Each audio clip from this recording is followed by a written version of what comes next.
Motion and second. I have one card from the audience, council members.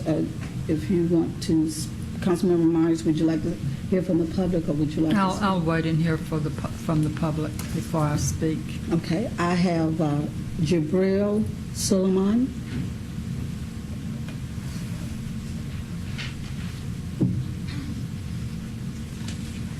Good afternoon, council members. Good afternoon. My name is Jibril Sulaiman. Address is 418 West Garden Street. I just wanted to speak to you guys this evening in regards to funding for the Gulf Coast African American Chamber of Commerce. Right now, we are in the phases of definitely rebuilding the African American Chamber of Commerce. I come to you as a businessman that has been an entrepreneur here in Pensacola since 2001. And I was never introduced to a Chamber of Commerce in the past, didn't understand what it was, the service and the function that it held within our community until I met the Gulf Coast African American Chamber of Commerce and Nicole Dixon. With that being said, my company resides in the CIE, which is the Center for Innovation and Entrepreneurship, which is a joint venture between the Pensacola Chamber of Commerce and Pensacola State College.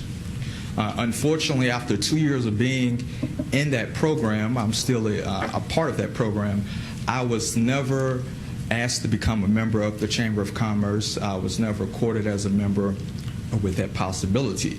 That there shows me to a certain extent that there's a lapse, there's a gap in the target market or audience that the Pensacola Chamber of Commerce has targeted in the past.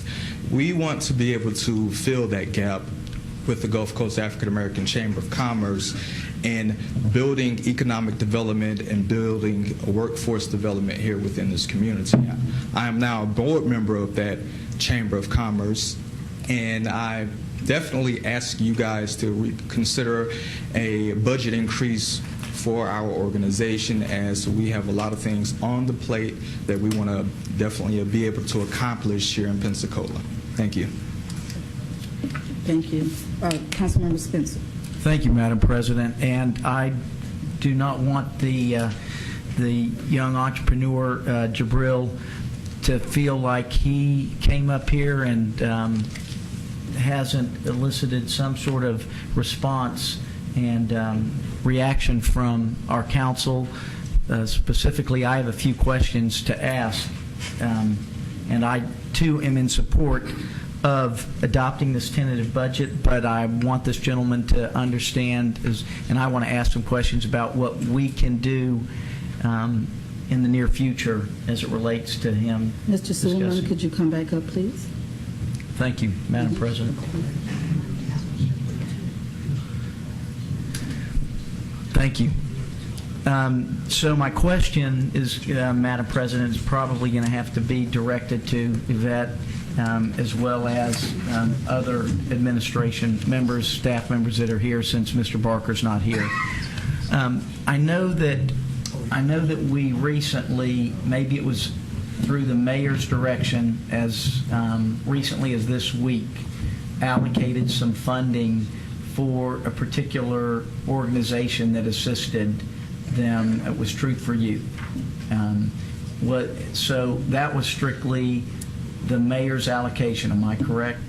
Yes. Under the mayor's authority, his directive. That was under his contingency. Right, yes. Under his contingency. Mm-hmm. So I think that this issue that was being discussed tonight is something that we have heard before, is how can we as a city support the offer support to the Gulf Coast African American Chamber of Commerce. I know that before I sat on council, I've heard those requests. Now that we have the Economic Development Fund, that would be a likely source, in my opinion. Do you have any other thoughts about, after we adopt the budget, how we may, as a council, convene and discuss what level of support, if any, that we would offer to the Gulf Coast African American Chamber of Commerce and what that process might be. Yes, Council President, Mr. Spencer. If you're discussing the Economic Development Trust Fund money, that is something that Council has not yet had a policy on where the spending would be. So yes, you could always discuss that, and if that is your option and part of the policy, yes, that could be used. I will point out to you, however, that in the budget, there's $112,500 that previously was going to the Pensacola Area Chamber of Commerce. We have designated that as an economic development, and it specifically says on page 115 of the budget document that that is going to be something that's going to be determined what entity gets that.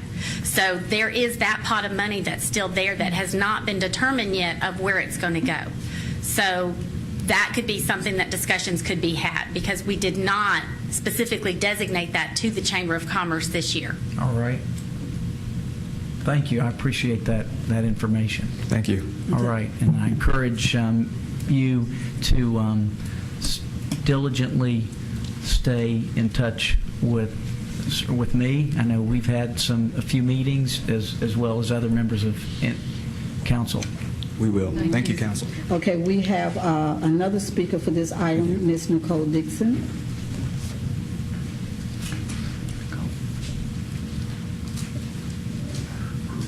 Good afternoon.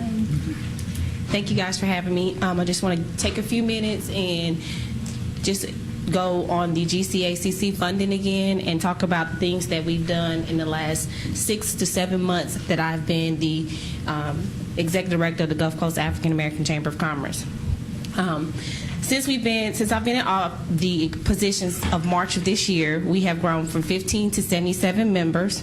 We've created 4 jobs. We've on our own initiatives, we've raised over $15,000 in the last 6 months of our own dollars. We've built chamber relationships with the Greater Pensacola Chamber, Perdido Beach Chamber, the Pensacola Beach Chamber, and the Gulf Breeze Chamber of Commerce. We've also coordinated with the Pensacola Voice, Progress and Promise, Choice 106.9 WRNE, In Weekly for our media outlets for our members and our organizations. We've partnered with the Student Institute in their leadership summit that they did last week. We filled the social media gap communication gap, excuse me. We teamed up with Scenic Hills Country Club, Wells Fargo, and SunTrust Bank for a free credit building workshop for the community. We've launched a monthly radio show where we communicate and inform the community on things that the Gulf Coast African American Chamber are doing, activities in the community, and promoting small businesses. We've connected members with city and county contracts. We've met with the Florida Economic Development Director. We've coordinated with Visit Pensacola. They're members of our organization and we're members of theirs. We've helped them to reach out to minority photographers, videographers, and marketers. We're providing links for their multicultural guide online to other small businesses in the area. We're also publishing our own 2014-2015 Visitors Guide.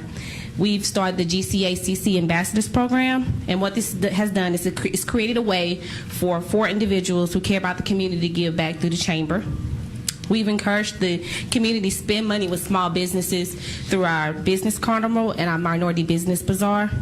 We've also formed corporate partnerships with Gulf Power, Cox Communications, Baptist Hospital. We've been in constant communication and dialogue with aspiring entrepreneurs in the Virginia College Business classes. We've linked with Hispanic and Friends organization. We partner with Cox Communication with the Connect to Compete, which is a program that provides low-cost internet for your home. We've also initiated 30-day $30 challenge, which promotes spending within local businesses and sharing it via social media. We're in the process of launching a Coding Little League, which will provide training for children in middle school and up to have technical jobs. We've partnered with Pensacola Network and the African American Heritage Society. We've done, and we're getting ready to do a Facebook for Business workshop, another minority vendor bazaar where we'll promote local businesses, and we're also doing LinkedIn workshop. So we've been busy at work. We've been putting your dollars at work, and we're asking that in the last 7 months we've accomplished a lot. So if you give us more funding, you can imagine what else we could do. Okay, Thank you. Thank you.